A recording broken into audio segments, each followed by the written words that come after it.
Hey there, Craig Grabo with Central Lawn Care. Hope you'll take a moment to talk lawn and landscape with me. As we start to get into fall and the ground becomes a little bit more pliable as a result of increased moisture as opposed to the summertime where it was incredibly dry and hard on the ground, I start to encounter more and more mold damage on lawns, which makes me want to prepare for the spring and the moles that start to come in during that time frame as a result of the ground being very damp, the ground being very pliable, which is very good for mold movement and things like that. Now, one way that a lot of people start to request, how do I control these moles? Can I do this through grub control? The answer is no.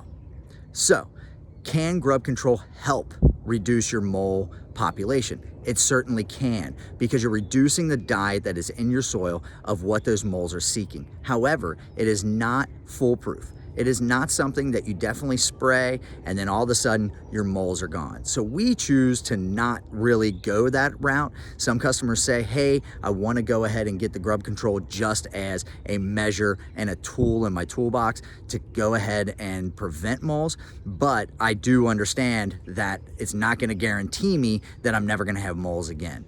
We prefer to go ahead and do an IPM best management practice when we're dealing with moles and deal with the mole that is on site at the time. Because let's just face it, the repair work for mole damage is relatively easy. Getting rid of them is relatively easy. So why go ahead and spread a bunch of insecticide that's not going to guarantee that moles never show back up, but could end up leaching and also getting to our pollinators and things like that. So in the future, if you really have to, and it makes you feel that much better, that you need to put down some grub control, so that's going to go ahead and help with the moles, feel free to do it. It's your lawn, it's your life, I get it.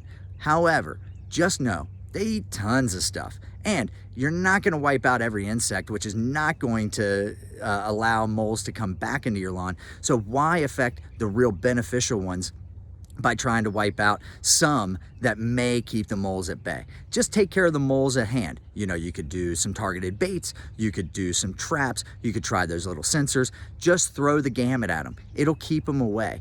And when they don't, you know, the repair work is really easy, and it's not worth sacrificing all of our bees and other pollinators so that we can have a couple spots that we don't have to seed in the lawn.